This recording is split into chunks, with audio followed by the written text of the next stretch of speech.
Hey guys, it's Kevin coming to you from the Phinsider YouTube channel once again. It's time for our Friday mailbag. Had a bunch of questions this week, so let's dive right in. First one comes to us from Brian. Asks if we go 4-12, have a top 3 pick in next year's draft, and we have somebody like Matt Barkley or one of the other top quarterbacks available, are we looking to take a quarterback even though we just took Tannehill? And if Tannehill looks average, does that change the way that we draft? In this case, I don't think so. I think that we stick with Tannehill. Peyton Manning went 3-13 his rookie year, so looking average in your rookie year as a quarterback is not necessarily a death sentence. So I think we stick with Tannehill. We look to build up the receivers and the running backs around him, especially since next year Reggie Bush is going to be a free agent and we may not re-sign him. So you look to build pieces around your quarterback now that you have him. Give him 3 years to try to make something of himself before you're ready to move on. The other one is, let's say we go 10-6, win a playoff game. Matt Moore or David Garrard starts every game and looks like a Pro Bowl or makes a Pro Bowl. What do we do then?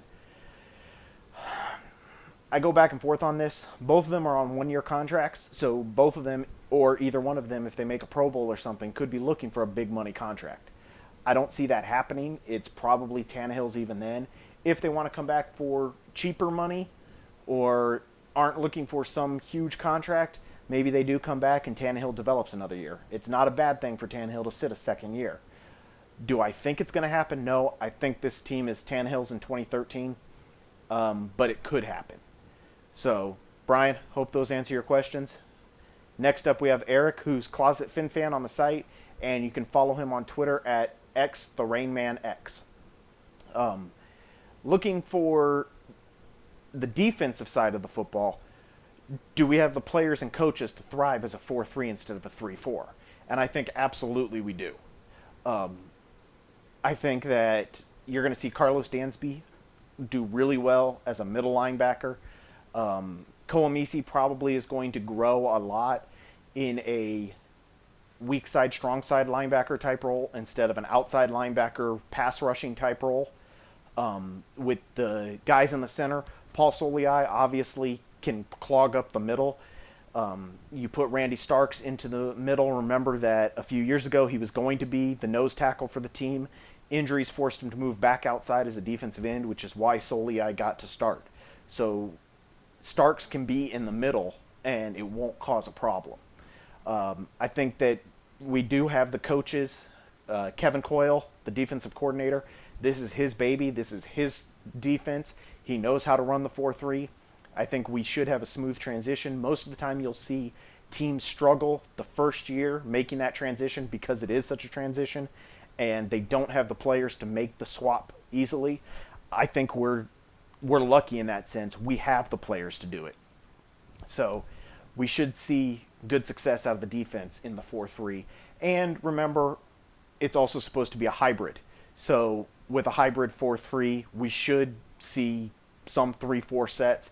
And if we aren't having success in the 4-3, we may run 3-4 more often.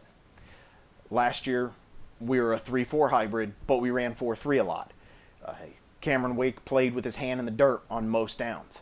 So really, we ran a 4-3 last year. I expect us to have success again this year. After that, Alfredo came up. Several questions in here. I'll touch on a few of them. Why is Clyde Gates such a disappointment as a wide receiver?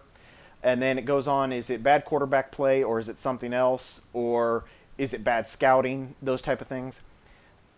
I think what got Gates is the same thing, unfortunately, that got Ted Ginn. I hate putting that stigma on somebody, especially in Miami, because we all joke about Ted Ginn all the time. But Gates has incredible speed, but is not a good route runner. And that's what's killing him right now.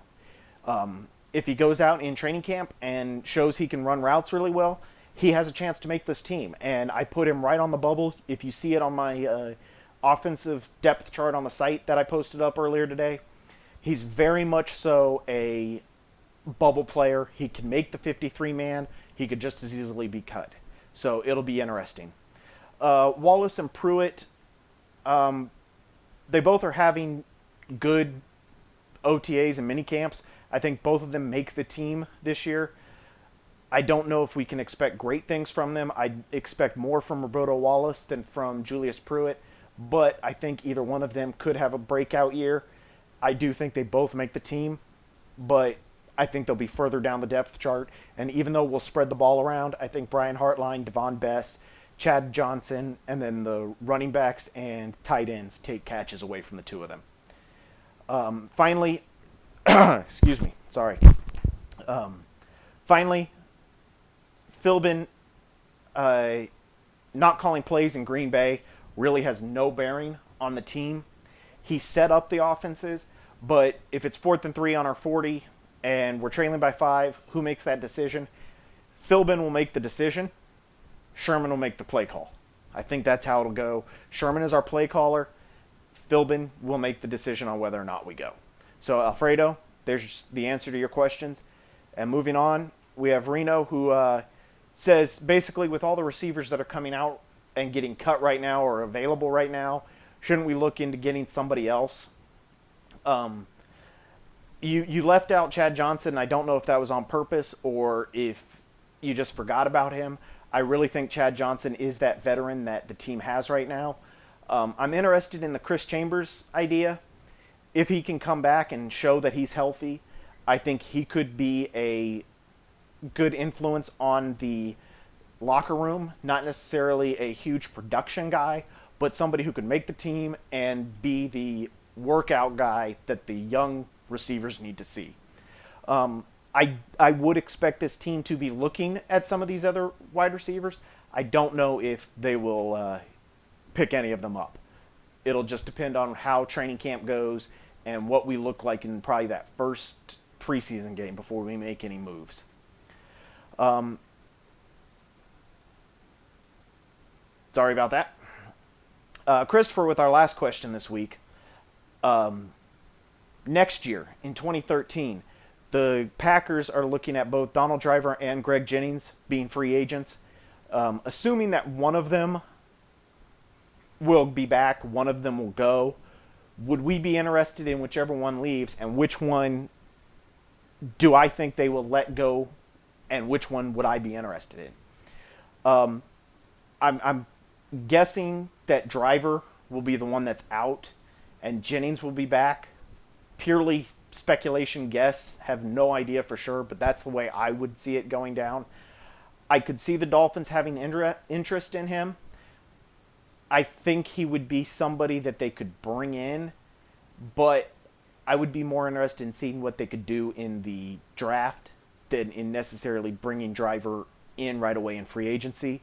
By the time the draft gets around, I would expect him or Jennings to be signed elsewhere, if not back in Green Bay.